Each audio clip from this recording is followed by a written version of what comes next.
Welcome back to another episode of Black on Purpose 365. For Black on Purpose is the purpose. Have a seat at the table. I decided that I was going to put together a new format, a different format for this particular episode. This episode is important to me, and I think that you'll understand as I go through it, because I really had to dive in. It's more factual stuff, but it's some things that there's also going to be sprinkles of my own opinions and just some things that is of interest should be to a lot of people. I thought about unsung heroes, and these four people are really and truly not really mentioned enough. Talking about Louise Little, Malcolm Little, Malcolm X's mother. I'm talking about Marcus Garvey. I'm talking about Jeremiah Hamilton, and then I'm also talking about Spike Lee, which is someone that's so super underrated. And it's like, I hate to be one of those situations where people only talk about him after he's gone. Everyone knows who he is, but in the Black community, it's like, not that many people they don't recognize a lot of the things that he's done. Some don't even know. This was my opportunity to, I guess, create the hunger, the desire for you to go and get some more information about it. Obviously, I ain't gonna be able to share everything about them in the short amount, this short window, because these great people have accomplished so much and made such a significant impact to the Black community. But what I can do is I can create the desire, the hunger, and then you can go and look some of this stuff up yourself. Obviously, I'm gonna start out with ladies first, and then starting with ladies first, I'm talking about Louise Little.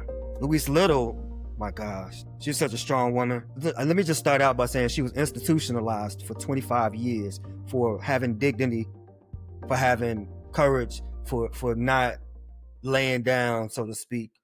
When they were telling her one thing, she refused that. So to start out, Louise Little, she was born in 1894. No, yeah, in 1894. Yeah, her grandparents were kidnapped from West Africa, and thing is that she was born in Grenada. She spoke four languages: English, French, Creole, and Patois. She was Pan-African activist. She would be considered a Garveyite. She followed the teachings of Marcus Garvey, so much that she also traveled all the way up to Canada following him. And during that time frame, she met Earl Little, good man that was from Georgia. Her and Earl Little began, traveling.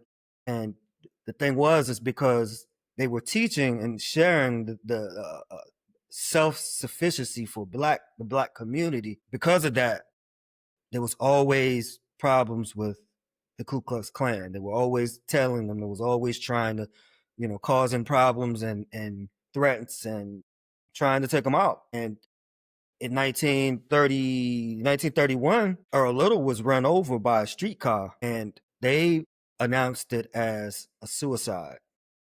And when they announced it as a suicide, Louise Little, they wouldn't allow her to get the insurance policy. So now you factor that in, knowing what actually happened. She has 8 children, and there's no income coming in. And now you got these people that are saying that she's not fit to be a good mother. So she was fighting those type of things, and then they would not give her the insurance policy for her to survive. And so because she refused to follow the system, they basically institutionalized her. So for 25 years, like when I read that, it blew my mind, man. And it another part of that, I won't go too far into talking about Malcolm Little or Malcolm X, but you can kind of see or understand why he transformed into what he transformed, because he had teachings that was deep inside, and it took circumstances for that to trigger it. But when those things were triggered, you seen this brilliant specimen begin to develop. Another part that's crazy to me about that is that all he did was want to stick up for us and share information and let us know that we don't have to be dependent upon anyone. And for whatever reason, he's not really in history books. They speak about him as if he's a monster just because he was a brilliant black man that was doing things his way and wasn't being, you know, not catering to the others. And that's exactly what Louise Little did. She did not cater. So he got that strength from seeing his mother, and they took his kids. They took all of her kids from her. So her kids grew up in a foster home. That'll drive anybody crazy. It wasn't, not to say that she turned crazy, but that would make anyone mad, you know? So that was extremely interesting to me, just to be able to find out the information of a strong woman. Even then, they talked about how her mother got raped by there was some Scottish ships that came and got them, and basically that's how she was born. Her mother was raped, and she and created her. So you're talking about nothing but struggle, and like it's just amazing that when that these are these are this ain't just Black history. This is American history, and they almost act like that it should not even be mentioned or talked about. You know. Anyways, so from that we transition into Marcus Garvey. Now, Marcus Garvey, man, he deserves his rights and his acknowledgments as a history leader. He Black leader for he was more feared. I would say he was more feared than Malcolm. He was more ambitious than MLK, Martin Luther King. The brother was born in Jamaica in 1887. He created one of the largest Black organizations. I have to get the name of it. I'm drawing a blank right now. Basically, his concept was pretty simple, and he had a dream to unite companies, economies, unite banks, unite police stations, unite everyone and be our own, have our own things, not need to be dependent upon outside resources.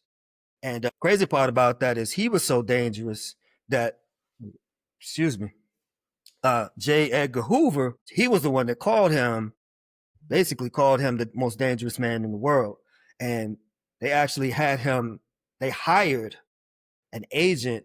Imagine that. They hired an agent to have him assassinated. Yeah, that's there's a pretty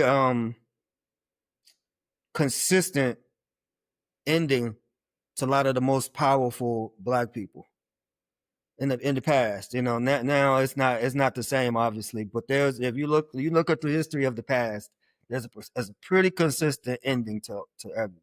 Yeah, so now I'm going to transition into Jeremiah Hamilton, man. Wow. When I dive into Jeremiah Hamilton, let me just say this. Disclaimer. Jeremiah Hamilton was no saint. Jeremiah, born in 1806. This dude, it's amazing to me how many people that haven't really heard anything about him. And he was definitely a go-getter. Like, I guess it make a lot of sense on why we don't know much about him. Start at a young age. He had to really be a quick learner. I mean, this kid he was taking counterfeit money from New York to Haiti at a young age. He was so making so much of an impact that they ran him out of Haiti with warships. This guy was so like exclusive, and he just he was just a different animal. You know, he walked to his own beat.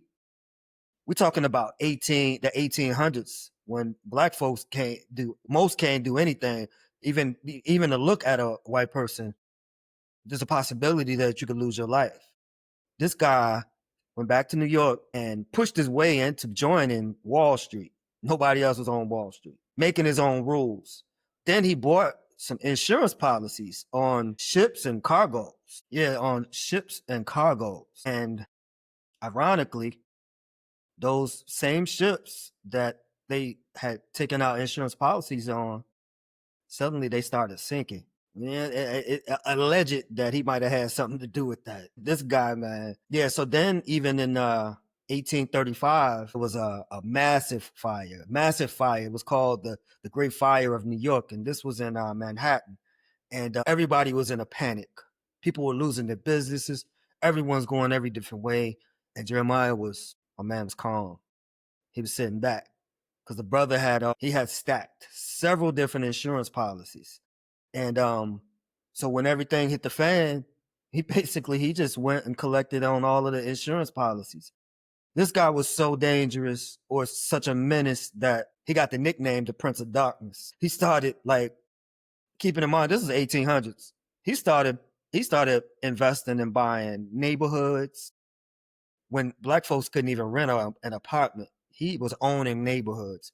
He even bought a daggone. He was buying trains. We couldn't even ride the train in most cases. There's plenty of books, The Warmth of Other Suns, where they talk about how slaves were jumping on the trains and riding on top of the trains or ride underneath them just to get away. This guy was buying trains, investing in trains in the 1800s. So ill, and I'm not saying this as glorifying it, but 1840 he moved into a mansion, and he was like one of the first black men to own slaves that were white.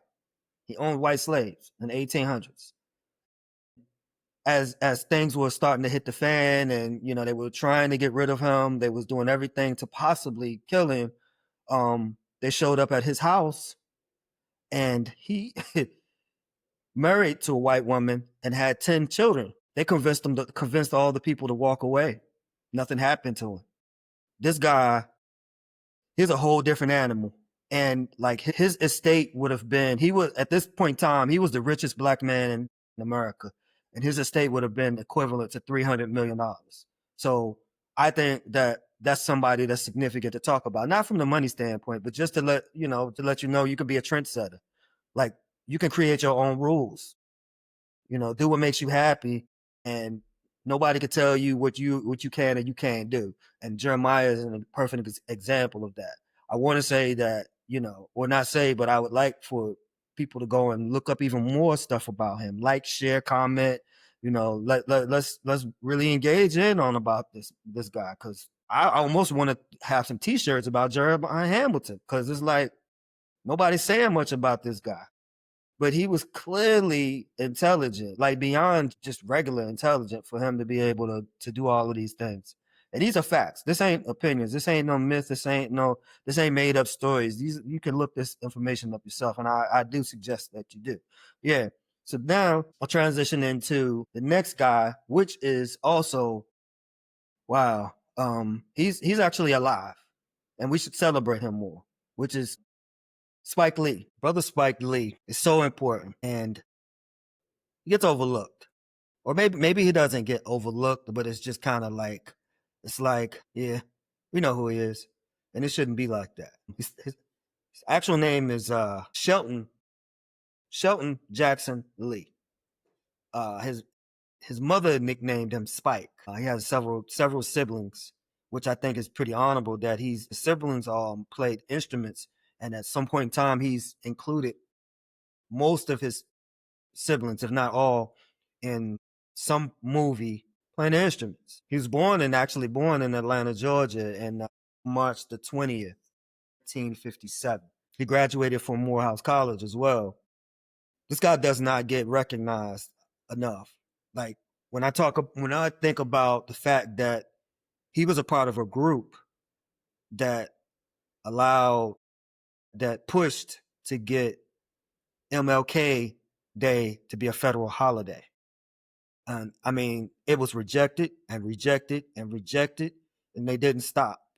And then it finally happened in 1983, November the 2nd. MLK Day becomes a national holiday.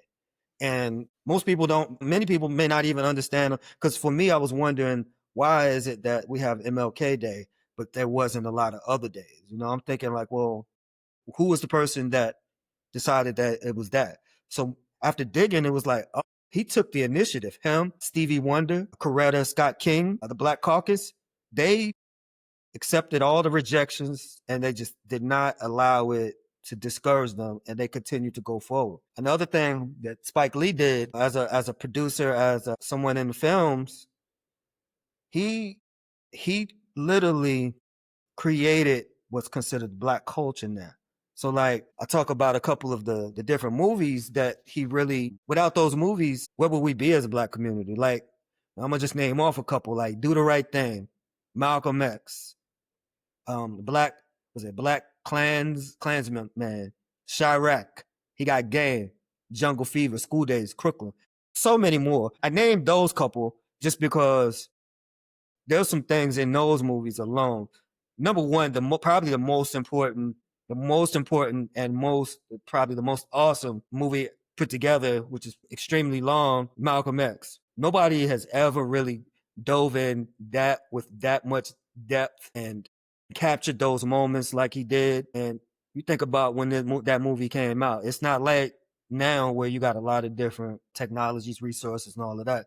He did this when he didn't have all of those things, and to this day is still, it covers a lot. I mean, it covers about as much as they really will allow you to know about Brother Malcolm. You know, I've done a thorough research on him, so I could go into in depth about some things that are not really covered that much. Nevertheless, he also Do the Right Thing, and Do the Right Thing. I can remember he kept showing the Jordan, kept on showing the sneaker, and at that point in time, nobody really, Jordans wasn't Jordans. It was like nobody cares, and he was like, "Is it in the shoes?" Or it was something. I forgot the slogan that they kept saying, but it was like he basically is the one that established and pushed that for Jordan. He advertised Jordan without really realizing that he was doing that, making it a cool thing for the Black community, which is crazy that most people don't even realize that. And it was commercials for it all the time too, because he'd have his little hat on, and then he'd have his glasses, and he'd have the Jordan. He's got game. Know, I can say from the standpoint of an athlete, and I know a few of you all can relate to this. When you are an athlete and you're good, there's a lot of different people that normally wouldn't be talking to you that are come from all different shapes of the world, and you have to be able to maneuver and not be disrespectful and not go off on them, even though you'd be justified. So I think that them showing that with Ray Allen, Jesus Shuttlesworth, showing how he maneuvered in that space, how he had a father that was trying to come back in his life, but really not really. It was more about him on himself, like how Shuttlesworth went off to college and how the colleges was trying to bribe him and doing all of those things, which are real things in the Black community. Like it's I don't want to like throw too much out there, but there's many of superstars back in the days that they were bribed based off of, to go to those schools, whether it was money, whether it was women, whether it was cars, whether it was something else. All of those things are a part of in the Black community. It was one of those things where it's kind of never, it was unspoken, but we knew, so he brought that in. Now, the crazy part for me was the movie Black Klansman. I remember going to the movies to see that.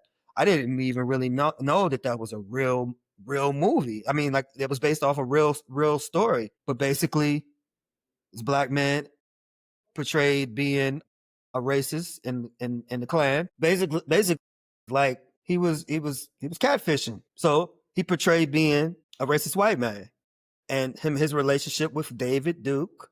Basically, he worked his way into to building a trust, but they never actually seen him. So he mimicked what you would think that a racist white man would sound like. It's mind blowing how that was a real thing that happened. Like once I went back and I started looking at the notes, or when they talk about the breakdown of that movie, I was like, dang, that's crazy. And Spike Lee, he tapped into something, that probably ain't nobody else really did, or not, at least not to that level. Then you talk about, oh man, Jungle Fever. What? Jungle Fever got everything in it. Like one of my favorite parts in Jungle Fever is Samuel Jackson, and how he captured Samuel Jackson begging for some money. Loan me $20. I ain't got it. What you want me to rob? You want me to steal? It's funny. I used to watch that so much. Matter of fact, I even had a friend of mine. We used to call him man, drawing a blank. It was whatever my man's name, whatever Samuel's name was as the drug addict. But anyways, it showed real life things. It showed, having a relative that's having a drug addictions. And you're not really want. Not without going too in depth. I can just say that I can remember a time when my mother gave money to one of a family member that we all knew that had been doing drugs for a long time. So you know, these are things that are relatable. I ain't saying it's good, I ain't saying anything like that, but it's just these are the things in the Black community. And I feel like that Spike Lee gave a definition, or allowed us to have words to define the Black community, define what it is in our community, that it can't be mimicked. School days, when he talks about when they him even going how he goes in depth on fraternities and all of the different things, which I don't even think, honestly, I don't think there's anyone else that has went in depth like he did for that movie, like even today, because it was like he breaks down how they have to, the initiations, being at college, the women, the guys being influenced, like some of the guys just wanting to be in a fraternity so bad, and what they were willing to go through. Like, it covers everything. And that's strictly, especially down in the South. I mean, there's other places as well, but in the South, that is 100% Black culture when it comes to fraternities and step shows, and at the football games, where people are celebrating more, partying rather than actually, and waiting on the halftime show rather than worrying about the daggone game. So, like, he covers so many different things and allowed us to say we have a we Black community. And for that reason, I felt compelled to talk about Brother Spike Lee. Hopefully, more people will recognize and talk about him, or even after watching this, that'll make you go and look up some of the other stuff. Like, again, I ain't even touched on. There's so many different movies that he's done. I mean, the Crooklyn and Chirac. There's so many more that it's just, it highlights in depth things about our community that nobody else really gives you the details in the way that you need those details. And for today, this evening, I thought that it was appropriate. I actually almost did this during Juneteenth, but I just wasn't completely. I didn't have all the information, and I didn't have it where it would flow the way I wanted it to flow. So now that I'm able to put it all together and share it, now I feel like this would be the appropriate time, right when school is coming back in for kids. So this could be something that I'll definitely encourage my younger cousins, some of the younger generations, check out this, as well as I'll say to you all. I appreciate that anybody that checks out the podcast and supports it. Please give feedback, like, comment, share, and let's just continue. I got a Instagram page that's growing. I got t-shirts that are coming. So let's continue to keep this momentum up.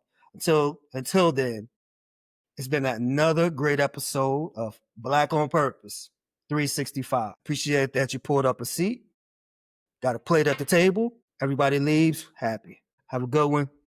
Until next time. Thank you.